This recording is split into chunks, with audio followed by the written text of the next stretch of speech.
Հələ փորձեմ տեսնեմ կստացվի։ Միա ձեզ կարգի հրավիրեք։ Ընդհանրապես ձեր ցուցամատը ձեզ պահեք եւ նշանակեք այս նշանակության։ Ինչ է նշանակում падգամավորը հաստա իրեն ցուցամատով մատ թափ տակ։ Սա իր երկրի բարձրագույն օրենսդիր իշխանությունն է։ Եթե շարունակեք ձեզ այդպես պահեք, ես ձեզ խոստանում եմ, որ ամեն անգամ այստեղ գալուց հետո հոգեբանի օգնության կարիք եք ունենալու։ Մի հատ էլ իսկ падգամավորին ասում է իրավաբանությունը գիտես ինչ է ասում, անկախ դրանից դու դա հասկանում ես, չես հասկանում, անուն ազգանուն։ Ես ձեր նմաններին հասկանալու տեսության եւ պրակտիկա կարող եմ դասավանդել։ Սա հաշվի առեք։ Եթե հասկացաք իմ ասածը շատ լավ, եթե չհասկացաք, ուրեմն խորացված դասընթացների անհրաժեշտություն ունեք։ Չէ, չստացվեց, պարոն Ղազարյան։ Մեջբերում է ազգային ժողովի падգամավոր Նիկոլ Փաշինյանի 2015 թվականի հունիսի 8-ի ելույթից էր։ Արզում է, որ այդ ժամանակ նա լինելով ընդամենը Իջևանի թիվ 1 դպրոցի շրջանավարտ բավարար պատկերացում ուներ ազգային ժողովի, նրա նշանակության, падգամավորի կարգավիճակի, այս ամբիոնից ազգային ժողով եկած ցանկացած հյուրի կարգավիճակի մասին։ Փաստորեն ամեն ինչ շարքից դուրս է եկել, կրթվել է նորաձև է ծրագրին մասնակցությունից եւ կառավարման ակադեմիայում վերապատրաստման դասընթացների անցնելուց հետո դրանով իսկ նսեմացնելով կառավարման ակադեմիայի խորհրդի նախագահի բազմամյա դասախոսի հեղինակությունը։ Իսկ եկել է վարչապետը, որ հələ պարզ չի, ինքը երկրորդ անգամ ստեղ գալու հնարավորություն պիտի ունենա, թե չէ, որովհետև այդ պահին դեռ կառավարության ծրագրին հավանություն չէր արժանացել, իսկ հավանություն չարժանացնել նշանակում է հեռացնել վարչապետի զբաղեցած պաշտոնը։ Ինքը արդեն որոշում է հաջորդ գալուց ով պիտի դահլիճում լինի, ով պիտի միջանցքում լինի, զարմանալի է միջանցքում, այլ ոչ թե ճաշարանում։ Հրահանգներ է տալի, ասում է, ասել եմ կզսնելու եմ, ուրեմն կզսնելու եմ։ Ես զարմանում եմ, ասեք մարդու փորը ինչքան պետք է ցավա, որ այդ ժամանակ դիտողություն չանի։ Եվ ասի չի կարելի հյուր ազգային ժողովում,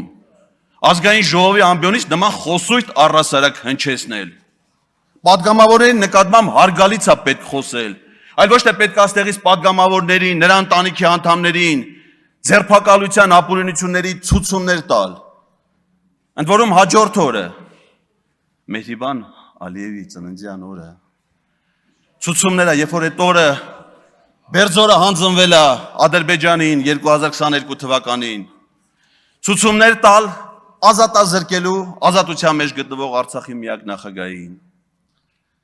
քննչական կոմիտե հրավիրելու նախկին նախագահներին, որոնք իրենց վաստակն են ունեցել եւ Արցախի հերոսի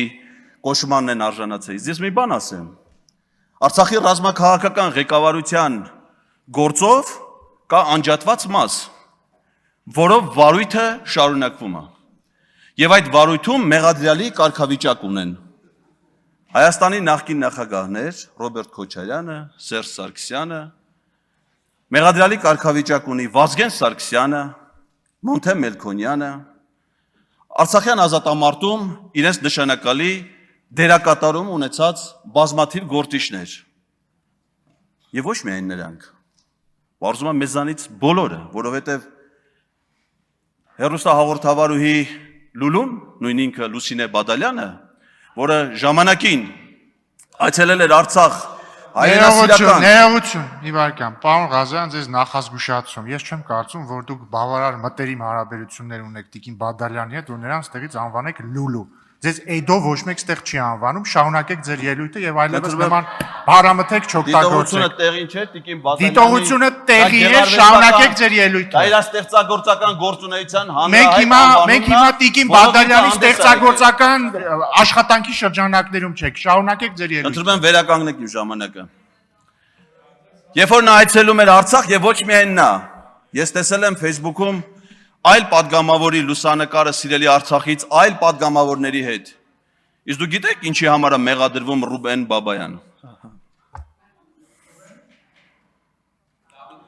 Դա մեր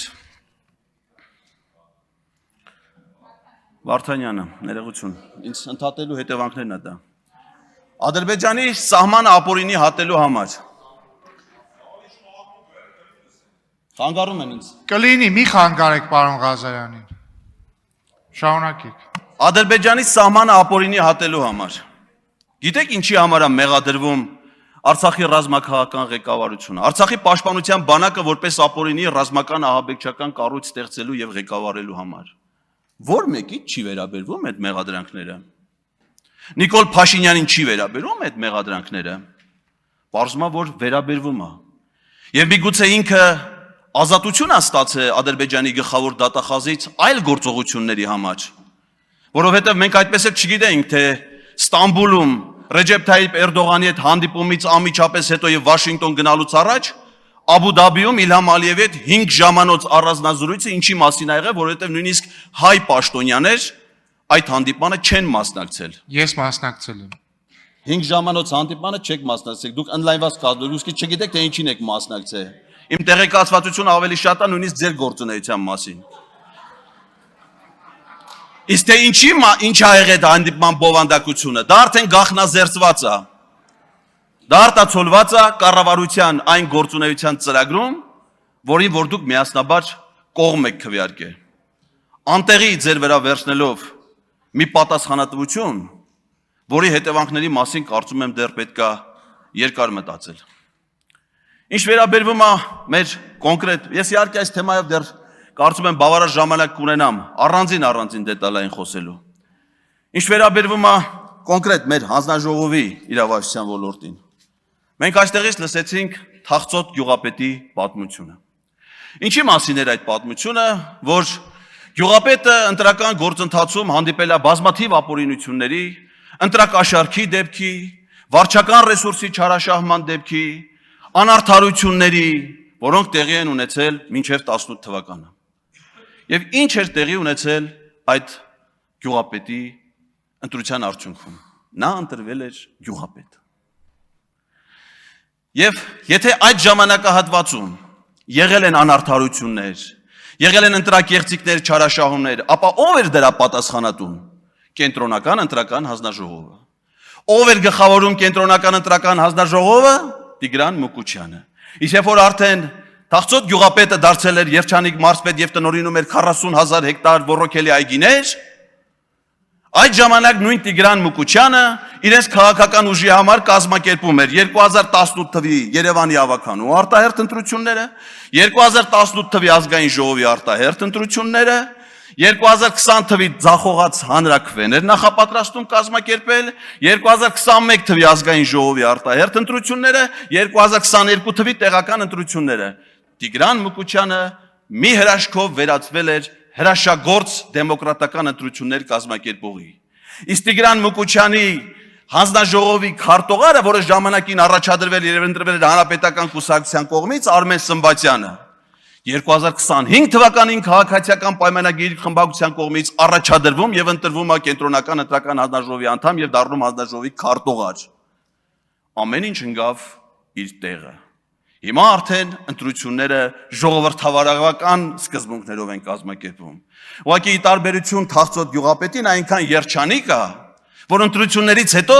չի գնդակահարվել։ Ինչպես դա եղել է Փարաքարի պարագայում։ Նա այնքան երջանիկ է, որ ընտրություններից հետո չի ձերբակալվել, ինչպես եղել է գրեթե բոլոր այլ պարագաներում։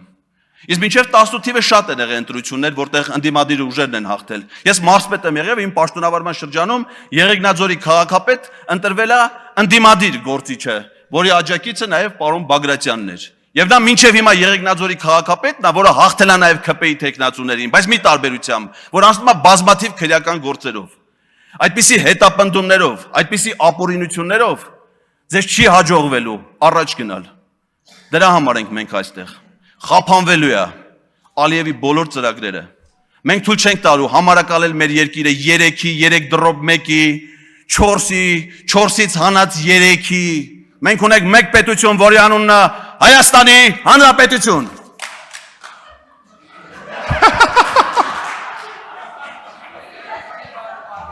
Մենակ Ֆարմանյանը ծափ տվեց, Իմացեք ով է ձեր բարեկամը, պարոն Ղազարյան, Հայկ Ֆարմանյան։